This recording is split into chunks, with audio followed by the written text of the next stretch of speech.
Masih bersama Komite Pemantauan Pelaksana Otonomi Daerah Robert Endi Jaweng dan juga Gubernur DKI Jakarta 97 sampai 2007 Sutioso. Nah, jadi kalau Pak Yos sukses dengan penutupan Keramat Tunggak, Pak Ahok dengan Kalijodo, Pak Anies bisa atau tidak tutup Alexis? Jadi saya tidak tahu ya kasus Alexis ini gitu. Tapi yang penting kan begini, bahwa keadilan harus ditegakkan, peraturan harus ditegakkan itu adalah kata kuncinya Pak ya. Jadi kalau dia memang melanggar aturan ya tidak sesuai. Saya memberikan contoh yang sederhana lah ya. Saat itu Hotel Mulia ini ya. Hotel Mulia itu melebihi ketinggian yang diizinkan. Zaman pendahulu saya Pak Suryadi kan. Dan didenda hitungannya itu waktu 15 miliar lah gitu. Nggak pernah mau bayar kan. Jadi kenapa nggak mau bayar? Saya nggak mau cerita ya di belakang siapa nggak mau cerita gitu lah ya. Nah, kemudian sekarang kamu tulis lagi tagihan, tapi waktunya 1 minggu. Saat tanggal sekarang Selasa dibayar. Pada saat tidak saya segel sampai dia bayar 15 miliar selesai. Itu contoh-contoh kan. Jadi intinya itu adalah untuk kewibawaan konstitusi dan juga pemerintahan ya aturan harus ditegakkan. Gitu. Oke, mungkin atau tidak Mas Endi Jaweng kalau lihat kondisi sekarang termasuk juga kondisi sosial? Ya, saya mungkin tidak masuk ke substansi isu, tetapi kalaupun ini dijalankan, ingat bahwa Alexis itu berdiri karena sudah ada izinnya.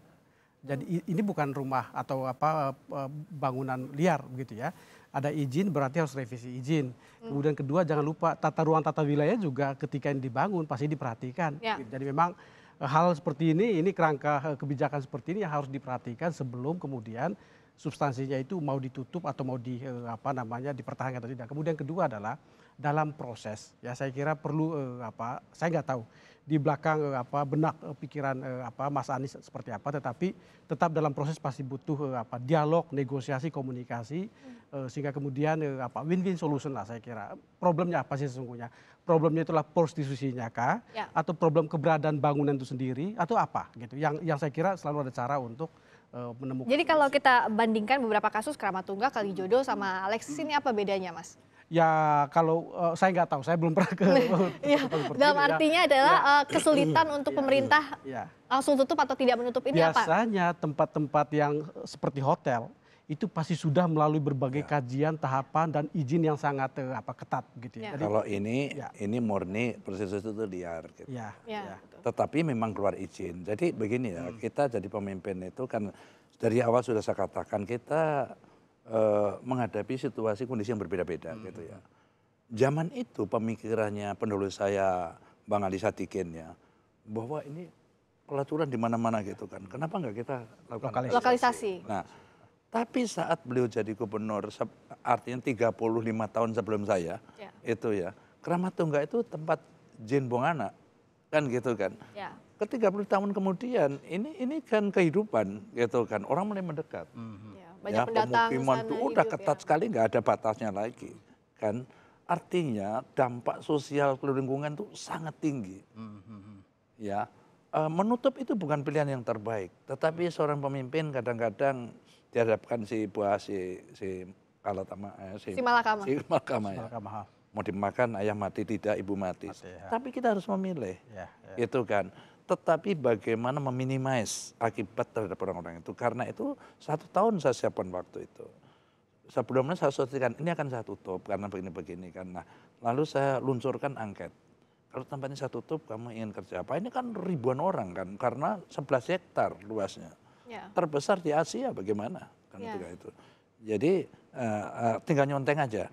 Nyalon, catering, jahit misalnya gitu, parkir gitu kan. Nah, ini saya kelompokkan. Kemudian saya kursuskan dia, dibiayai oleh kita kan. Untuk mengganti keterampilannya. Sementara itu tiap minggu saya masukkan ustadz gitu. Maaf ya aku masih ingat langganan saya itu adalah almarhum Jaunuddin MZ.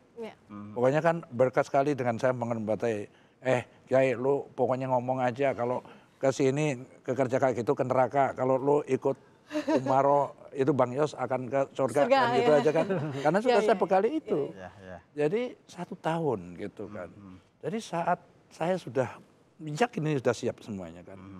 Saya bicara di tengah-tengah mereka kayak kampanye itulah suasana, untung nggak ada videonya dulu kan. Saya dikerubutin orang PSK segitu banyak kan gitu kan. mereka pada nangis bukan nangis apa, nangis terharu gitu kan, bahwa mereka sudah ikhlas itu.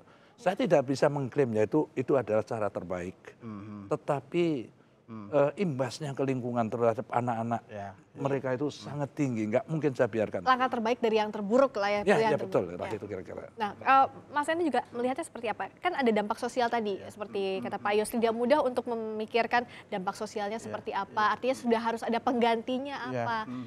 Ya semua itu harus disiapkan ya.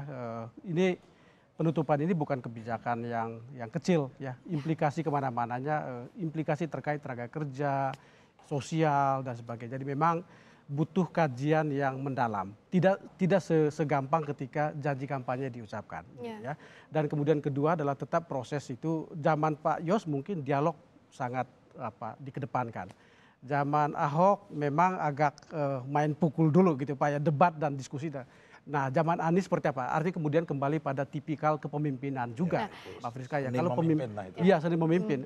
Belum tentu cara-cara Ahok itu tepat dilakukan oleh Anies. Jadi memang seperti apa? Begitu pula sebaliknya ya. Seperti apa? Dan kemudian tentu adalah implikasi dan risiko itu harus dihitung semua. Gitu. Masalah tadi prostitusi juga tidak kalah menjadi perdebatan juga dengan tadi memindahkan atau menggusur atau itu relokasi apapun itu bahasanya. Jadi kalau tadi minta dibandingkan tentu saja Mas Rahmat Tunggal Kalijodo itu tentu berbeda dengan Alexis.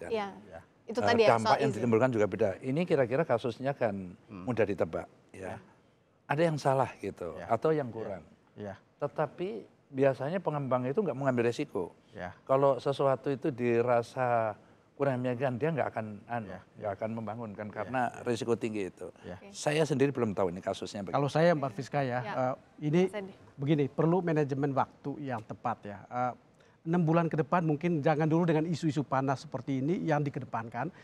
Saya kira masa transisi itu masa yang harus digunakan oleh Ahok untuk benar-benar Anies dan Ahok untuk benar-benar duduk bersama menyusun kerangka kebijakan yang besar-besar tadi, perencanaan APBD dan sebagainya begitu. Saya tahu publik pasti menunggu isu-isu seperti seksi ya. Rumah DP 0%, Alexis tutup, tetapi kalau kan media minta yang seru-seru. Wah itu. Dan ini juga tidak kalah tidak hanya di media. Kalau lihat di media sosial ini kan juga respon masyarakat itu. Tapi sekarang kan bukan lagi masa berjanji, masa untuk mengumbar berbagai hal yang enak saja. Ini masa realistis untuk memerintah. Seringkali beda antara ketika tahapan kampanye dan memerintah itu berbeda, dan saya kira 6 bulan pertama coba masuk dulu lah. Ini juga cooling down ya untuk kemudian nyusun hal-hal yang mendasar, letakkan fondasi sehingga ketika kemudian akan masuk ke isu-isu mendasar seperti ini kita sudah punya dasar yang kuat. Oke, bicara soal fondasi yang juga kalau bicara janji yang selalu dikemukakan soal tadi memindahkan warga, relokasi, penggusuran. Nah, Pak Yos tentu punya pengalaman. Apa sih sulitnya dan seperti apa kebijakan? Kuncinya kan komunikasi gitu ya. Nah biasanya pada saat komunikasi terjadi, ada aja pihak-pihak yang memprovokasi itu. Karena ini Jakarta, Andi ya. Jakarta itu memimpin penduduk ya yang profesinya dari tukang batu sampai RI 1 gitu kan. Jadi bayangin aja di tengah-tengah itu ada siapa saja gitu. Ada menteri, ada Panglima TNI, ada artinya prajurit dari pangkat rendah sampai tertinggi ada gitu, belum ketua partai, LSM. Preman juga ada. Jadi apa tembakan itu dari mana-mana ya. Banyak pihak, karena itu pandai-pandailah gitu ya. Ini perlu ditanggapi serius atau waktu kita hilang kalau tiap kali omongan orang kita respon, tiap kali omongan orang. Ya capek kita kan, nggak kerja-kerja akhirnya. Nah yang ditunggu masyarakat sekarang kan saat 6 bulan transisi plus juga nanti bagaimana kepemimpinan Pak Anies Sandi. Jangan sampai nanti masyarakat mana programnya ulang lagi dari awal atau bahkan dimentahkan program sebelumnya. Mas Hendy melihatnya seperti apa sih? Tentu ada program kalau di tingkat nasional, program 100 hari atau quick wins ya. Itu tentu ada hal-hal yang terkait langsung dengan layanan dasar masyarakat. Layanan publik artinya. Pendidikan, kesehatan, perizinan. Kemudian mungkin 3 isu besar kita, macet, banjir, sampah, misalnya seperti itu. Baru kemudian isu-isu yang, isu panas buat saya ya, yang begini-begini ini yang memang sudah dijanjikan tapi harus ditunai memang untuk tahapan-tahapan berikutnya. Jadi memang di sini butuh manajemen atau kerangka kerja yang kuat. Tidak semua isu yang dijanjikan itu dikerjakan di tahun pertama untuk menyenangkan masyarakat. Wah kalau kayak gitu. Yang mudah dulu. Yang mudah. Nah, kayak OKOC, kayak Jakarta, KJP Plus itu kan saya kira bisa lah karena anggarannya besar kan. Tapi yang sensitif kayak Alexis itu tadi kan, sudahlah dipelajari benar yang matang gitu kan. Karena bisa saja dia investor. Pada saat izin sudah lengkap, apapun alasan itu dibongkar, ini akan menjadikan investasi tidak kondusif iklimnya gitu itu kan. Tidak semudah itu. Jadi masa-masa yang paling penting terakhir Pak Yos di mana? Masa transisi plus 100 hari kah? Ya transisi itu tadi tim aja Ya. supaya bisa detail kan. Nah, Ahok memberikan arahan kepada stafnya yang akan dihubungin oleh timnya transisinya Anies Sandi kan gitu.